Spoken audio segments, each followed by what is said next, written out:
Hey everyone, welcome back to Corporate Chill Find, linked sense of the money moves behind the world's biggest companies. And today we're diving into Air Products and Chemicals' latest report. Get ready for some big changes at the top and a look at how they're balancing their books. Before we go any further, if you like getting these no-nonsense breakdowns of financial news, make sure you hit that subscribe button and the notification bell. Also, we have a fantastic community discussing these filings over on our Discord, which you'll find linked in the description below. So buckle up because Air Products is shaking things up and we're going to unpack exactly what it means for you. This report is a little different. It's an 8K filing, which means a company is reporting a significant event that shareholders should know about right away.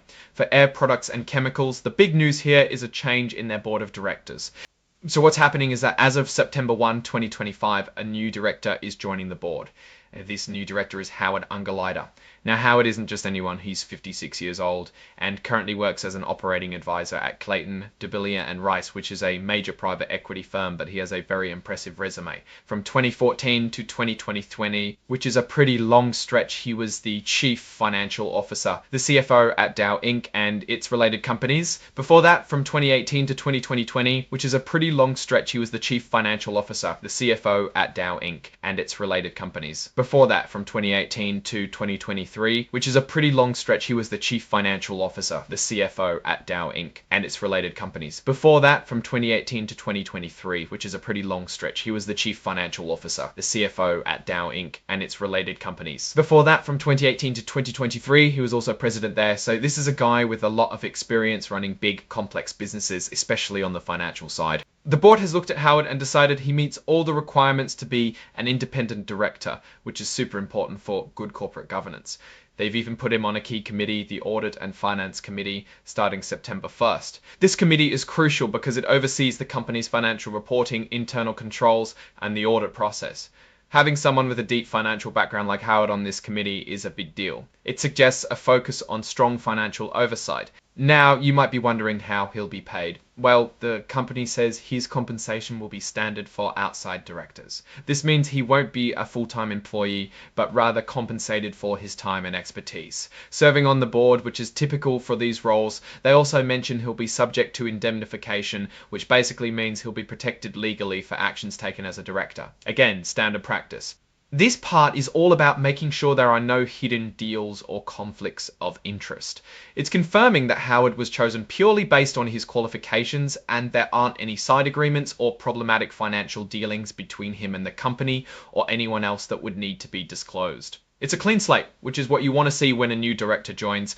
The company also attached a press release about this appointment, which further confirms the details.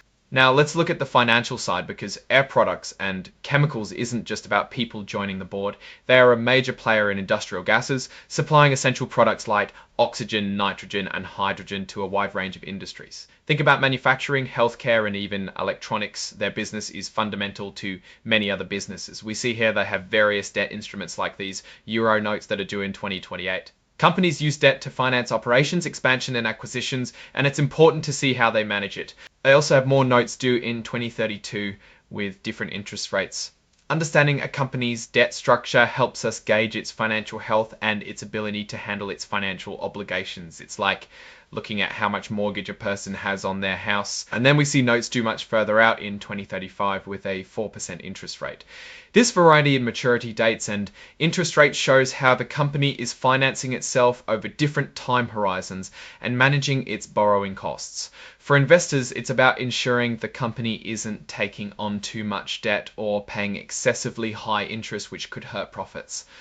This probably refers to their Class A common stock, which is what many investors buy and sell. It's the basic ownership stake in the company. The dates associated with these show when these securities were likely issued or updated in their filings, tying back to their overall financial structure. Bringing in someone with Howard Ungerleider's financial and operational background, especially from a company like Dow, is a very smart move. It signals a commitment to strong financial management and strategic oversight.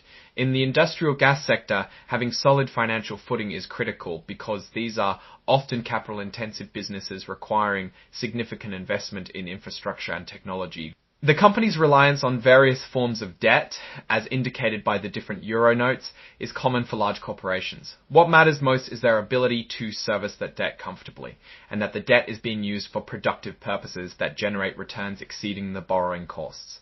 While this specific filing doesn't provide the detailed income statements or balance sheets we might see in a quarterly or annual report, it does highlight the company's ongoing financial activities and its commitment to good governance. Looking at their listed securities on the New York Stock Exchange, from their common stock to various notes, shows they are a substantial publicly traded entity.